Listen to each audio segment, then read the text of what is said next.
Bienvenue. C'est assez fascinant, non? On dit qu'on pourrait voir une allumette craquer sur la Lune avec nos télescopes.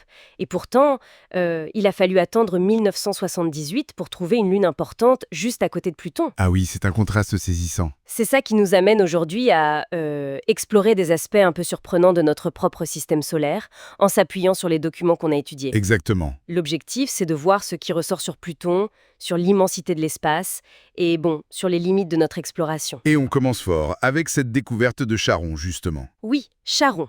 Alors, découverte tardive, on l'a dit, 1978, James Christie. Oui, et ça a vraiment tout bousculé. Pas juste le timing, mais le fait que Charon est, proportionnellement à Pluton, c'est la plus grande lune du système solaire. Ah oui, la plus grande en proportion. C'est ça. Et la conséquence directe, ça a été de réaliser que Pluton, en fait, était toute petite. Vraiment minuscule. Plus petite que Mercure, et même plus petite que 7 autres lunes du système. Incroyable. Ça a dû forcer à tout repenser. Complètement. Une réévaluation totale. Mais alors, la question c'est, comment on a pu la rater si longtemps? On imagine que nos télescopes regardent quand même un peu autour de nous, non? C'est un peu une idée reçue, ça. La plupart des gros télescopes y visent très très loin. Les galaxies, les quasars. Notre voisinage proche y reçoit moins d'attention spécifique. Et puis, les sources le disent bien.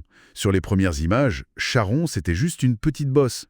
Une bosse? Oui, une sorte de renflement sur l'image déjà floue de Pluton.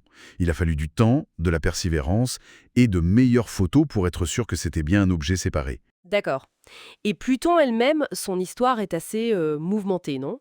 On lit que sa recherche initiale par Percival Lowell partait d'une erreur. Ah oui, tout à fait. Lowell était persuadé qu'il y avait une planète X. Il pensait qu'elle perturbait les orbites d'Uranus et Neptune. Sauf que ces perturbations, en réalité, elles n'existaient pas comme il les avait calculées. C'était basé sur des données pas tout à fait exactes. Donc il cherchait quelque chose qui n'existait pas, ou du moins pas comme il l'imaginait. Exactement. Et c'est Clyde Tombaugh, un jeune astronome très méticuleux, qui l'a trouvé en 1930. Mais bon, C'était pas du tout la géante attendue. pas du tout. Juste un petit point. Glacial, lointain. Une petite boule de glace et de roche, quoi. Ce qui nous amène direct à son statut controversé aujourd'hui. Les documents mentionnent des caractéristiques vraiment particulières. Très particulière, oui. Extrêmement petite, on l'a dit. Son orbite est super inclinée, 17 degrés par rapport au plan où tournent la plupart des planètes. Et elle est très excentrique, cette orbite. Tellement qu'elle passe parfois plus près du Soleil que Neptune. Ah oui, quand même. Ces bizarreries, c'est pas juste pour faire joli. C'est des indices forts. Ça suggère que Pluton, elle joue pas dans la même cour que les 8 planètes classiques. Elle serait plutôt le membre le plus connu, le plus gros peut-être, de la ceinture de Kuiper. La ceinture de Kuiper, c'est cette zone de débris au-delà de Neptune, d'où viennent certaines comètes? C'est ça, la source des comètes à courte période. Et Pluton n'est pas seul là-bas, loin de là. Ah non. Non, on a découvert des centaines d'autres objets dans cette ceinture. Certains ressemblent à Pluton par leur orbite. On les appelle parfois les plutinos. Et on pense qu'il pourrait y en avoir des milliards en fait. Des milliards, ouais. Mais on ne les voit pas? C'est très difficile. Ils sont incroyablement sombres. Ils réfléchissent très peu la lumière. Imaginez des morceaux de charbon qui flottent à des milliards de kilomètres. D'accord, je vois. Et ces difficultés à voir nos voisins, même lointains, ça souligne un point clé des documents, l'immensité de l'espace. Et surtout, le vide. C'est ça, c'est presque inconcevable. Prenez tout, planètes, lunes, astéroïdes, tout ce qu'on connaît. Ça occupe moins d'1 billionième du volume total du système solaire. Le reste, c'est du vide. 1 billionième, c'est rien du tout. Difficile de se le représenter. Quasi impossible à mettre à l'échelle. Si la Terre était, disons, un petit pois, Jupiter serait à 300 mètres. Et Pluton, une poussière à plus de 2 kilomètres. Waouh. Et Neptune est 5 fois plus loin de Jupiter que Jupiter ne l'est de nous.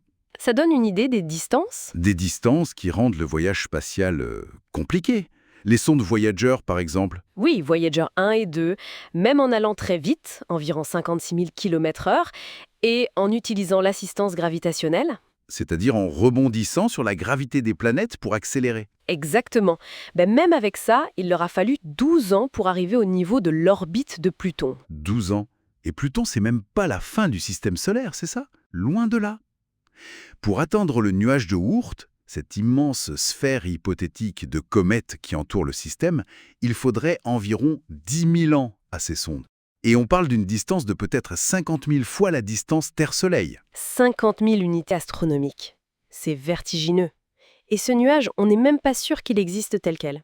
Son existence est déduite, oui, plus qu'observée directement. C'est la frontière supposée de l'influence du Soleil. Cette échelle folle, ça a des conséquences directes sur des voyages habités lointains ou même la recherche de vie ailleurs. Tout à fait. Pour les voyages habités, au-delà des défis techniques et du coût, il y a le temps de trajet, les radiations. C'est très improbable avec nos technologies actuelles d'aller très loin. Et pour la vie extraterrestre, même si des calculs comme l'équation de Drake suggèrent qu'il pourrait y avoir des millions de civilisations rien que dans notre galaxie, Oui. la distance moyenne entre elles serait énorme.